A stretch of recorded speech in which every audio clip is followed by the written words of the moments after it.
আসসালামু আলাইকুম, কিতা অবস্থা? ভালো আছেন? আশা করি যে তাই দেখরা বেশ ভালো আছেন। আমরা আজকে আমরা আলোচনা করবো যে ইরান এবং ইউএস এর যুদ্ধের যে আপডেট গুলা, পাশাপাশি অন্যান্য অঞ্চলে যে বিশেষ করে গাজা ইসরায়েল যে যুদ্ধ চলমান আছে সবগুলা নিয়ে আলোচনা করার চেষ্টা করবো। আমরা লগে আপনারা থাকবা এই আশা করি।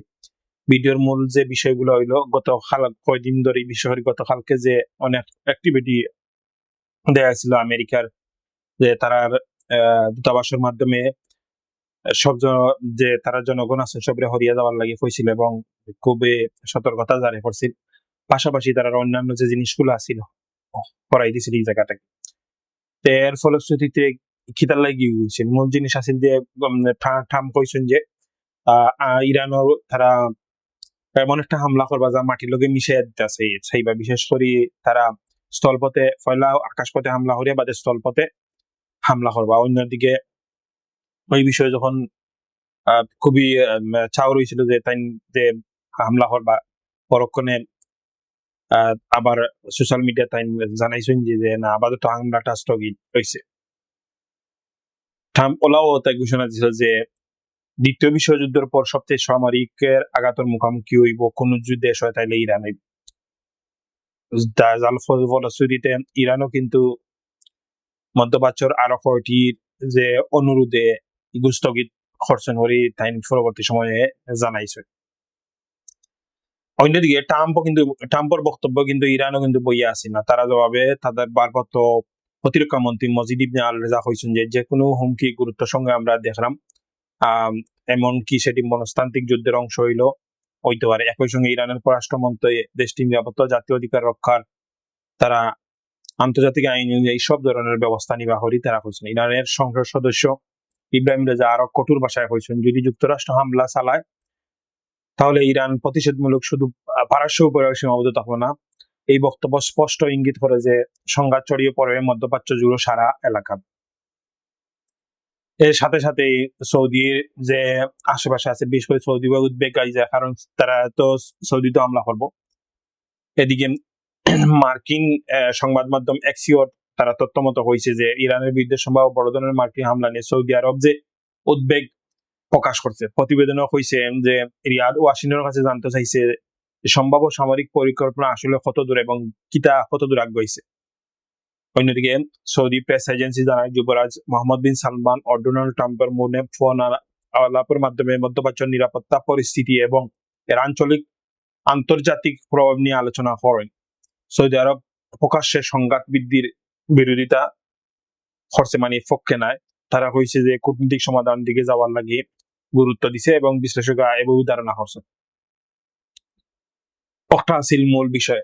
পরবর্তী সময়ে একটা যুদ্ধ স্থগিত হয়েছে, এখন আপাতত এই পর্যন্ত আছে।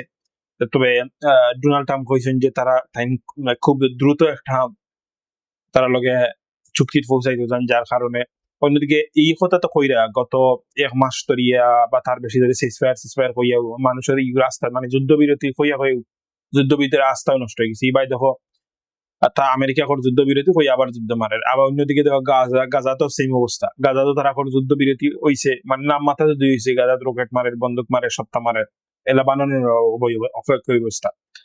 আল জাজিরিয়া কইছে যে মানে গাজায় রবিবার বুরে ইসরায়েলি হামলায় অন্তত 5 জন ফিলিস্তিনি শহীদ। তাইলে তার লগে তো তুমি চুক্তি করছো, তাইলে অত হইল না। এর মধ্যে 2 জন দের আলবা ও 3 জন গাজা সিটিতে নিহত হয়েছেন পরে খবর মিলছে।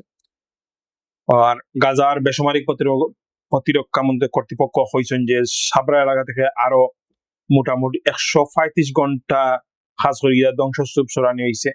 এর ভিতরে 112 জনের মতো মরদেহ উদ্ধার করছেন। কর্তৃপক্ষ কইরা যে বাড়ি যন্ত্রপাতি থাকতো তারা এই খাজারা দ্রুত করতে পারলা, মানে ভিতরে আরো মানুষ আছেন কিনা তারা এখনো নিশ্চিত নাই। আবার পশ্চিম তীর অভিযানের অব্যাহত রাখছে।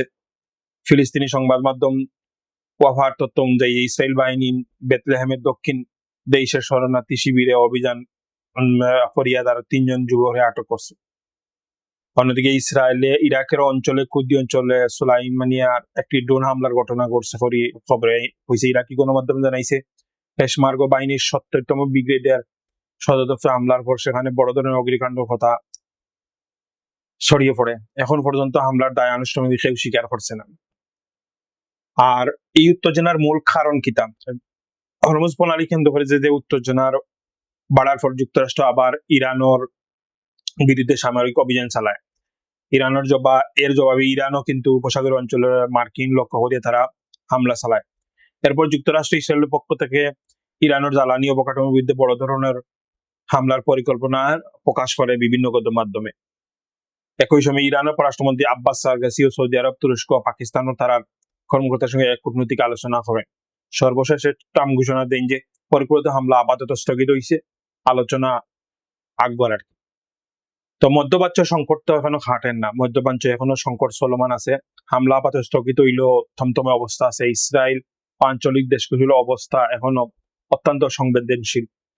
একটু ভুল সিদ্ধান্ত যে কোনো ধরনের বড় ধরনের দুর্ঘটনা হইতে যুদ্ধ ছড়িয়ে পড়তে পারে সারা অঞ্চল জুড়িয়া, যার কারণে বিভিন্ন মানুষ, বিশেষ করে বেসামরিক যারা মানুষ আছেন তারা ক্ষতিগ্রস্ত, এই মানুষ বাস্তবিক হইব, এখান থেকে অন্য খানে যাইব। এই জিনিসগুলা কিন্তু লক্ষ্য রাখতে হইব। যে কোনো একটা ভুল সিদ্ধান্তও কিন্তু একটা বড় ধরনের ক্ষতি হইব। যাই এখন আপনার মতো কিতা ট্রাম্পের হামলার স্থগিত সিদ্ধান্ত কিতা সঠিক আছে, মানে অগ্রগতির ফল কি তৈব, নাই তা আসলে সাময়িক মানে একটা বিরতি তার আগে জ্বালানিছে? আপনার মতামত অবশ্যই কমেন্ট করে জানাইবা।